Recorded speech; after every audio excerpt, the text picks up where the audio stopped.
అసలు స్వేచ్ఛ, ఈ ఫ్రీ విల్లో స్వేచ్ఛ అంటే ఏమిటి? ఇది పర్సనల్లా లేకపోతే సమాజానికి సంబంధించిందా మీ వర్షన్లో? ముందుగా పితామహ పత్రి గారికి ఒకసారి చప్పట్లు కొడదాం. ఎందుకంటే మనకు ఒక ఫ్రీ విల్ ఉందని చెప్పిందే ఆయన చెప్పకపోతే మనకు తెలీదు. సో ఫ్రీ విల్ అంటే ఏంటంటే సంకల్ప స్వేచ్ఛ. రెండోది డెస్టినీ, ప్రీ డెస్టినీ. ప్రీ అంటే విధి స్వేచ్ఛ. రెండు డిఫరెంట్ యాంగిల్స్లో ఇచ్చారు. మంచి టాపిక్ ఇది, చెప్పకూడదు, అసలు అద్భుతమైన టాపిక్ ఇది. అయితే దురదృష్టం ఏంటంటే వీళ్ళు ఇంత పెద్ద టాపిక్ ఇచ్చి 15 నిమిషాలు ఇచ్చారు. ఇప్పుడు మాకు 15 నిమిషాలు టైం ఇచ్చారు, ఓకే అండి. ఆ 15 నిమిషాలు టైం ఇవ్వడం అన్నది ప్రీ డెస్టినీ. అంటే నువ్వు 15 నిమిషాలే చెప్పాలి, నీవేమో చెప్పుకో, నాకు అనవసరం. 15 నిమిషాలు కాదు, అందులో ఒక టాపిక్ 7.5 నిమిషమే. మళ్ళా అందులో నువ్వేం చెప్పుకోవాలన్నది నీ ఇష్టం. అది ఫ్రీ విల్ జోన్. రెండు ఇదే ఎగ్జాంపుల్గా తీసుకుందాం.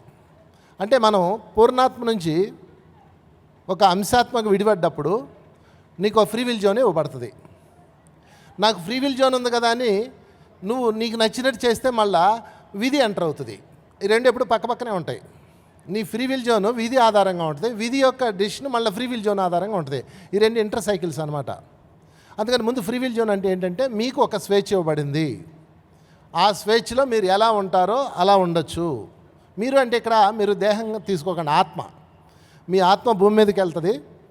ఏ పనులు చేయాలి, ఏం చేయాలి, ఏ అనుభవం పొందాలి, ఏ జ్ఞానం పొందాలి, ఏ కర్మలు రిలీజ్ చేయాలి, ఏ కర్మలు చేయాలి అనేది పూర్తిగా ఆత్మకి ఇవ్వబడ్డ స్వేచ్ఛాయుతమైన విభాగము.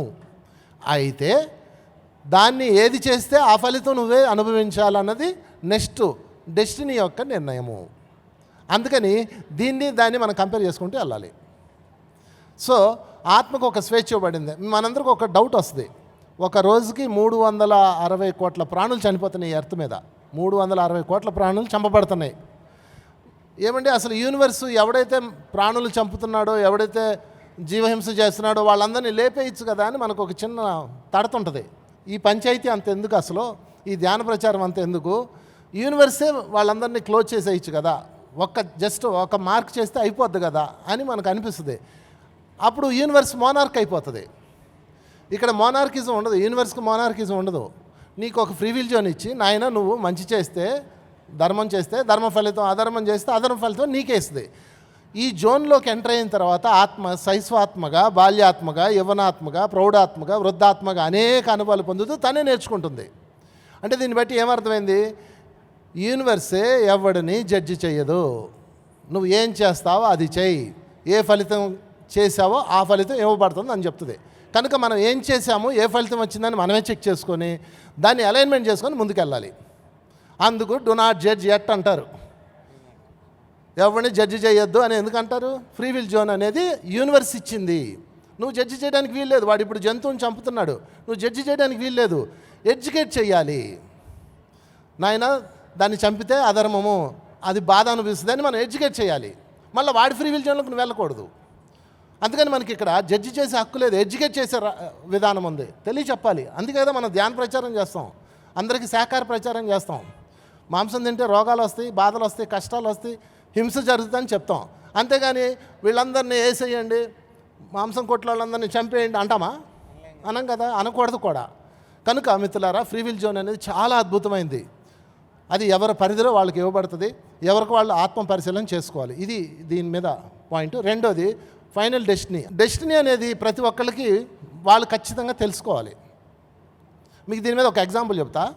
మహాభారతంలో ధర్మరాజు మొదటిసారి జోదంకి వెళ్తాడు. మనందరికీ ధర్మరాజు జోదప్రియుడు, లేకపోతే పేకాట ఆడుకోవటానికి వెళ్ళి డబ్బులు పోగొట్టాడు అని మాట్లాడతాం. అది తప్పు. అది అసలు జోదం కాదు, దౌత్య క్రీడ. ఆ క్రీడకి వెళ్ళి తీరాలి అందరూ. సో 2 రాజ్యాల మధ్య జరిగేది. వెళ్ళిన తర్వాత అక్కడ ఆయన ఓడిపోయాడు. మరలా ద్రౌపది ఎంటర్ అయింది, వాళ్ళందరూ గెలిచారు, రాజ్యం తిరిగి ఇవ్వబడింది, మళ్ళీ ఇంటికి వచ్చారు. మళ్ళీ 2వ రోజు కూడా పిలిచారు. 2వ రోజు ఎందుకు పిలిచారు? 2వ రోజు పిలవకపోతే వీళ్ళు మళ్ళీ సైన్యాన్ని కూడగట్టుకొని బ్యాడ్ అవుతాం కాబట్టి ఈసారి మేము ద్రౌపది జోలి వెళ్ళము, 13 సంవత్సరాల అజ్ఞాతవాసము మేము ముందే అనౌన్స్ చేస్తాము, కనుక మళ్ళీ పిలువంటే మళ్ళీ పిలుస్తారు. ఈయన మళ్ళీ బయలుదేరతాడు. చూడండి, ధర్మరాజు రెండోసారి జోదం ఓడిపోయిన రెండోసారి మరలా బయలుదేరతాడు.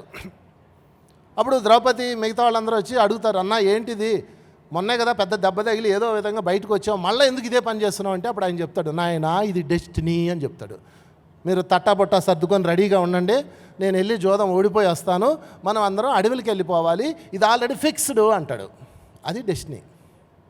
డెస్టినీ కనుక తెలుసుకున్నారనుకో మీరు ఎంత హాయిగా ఉంటారు తెలుసా.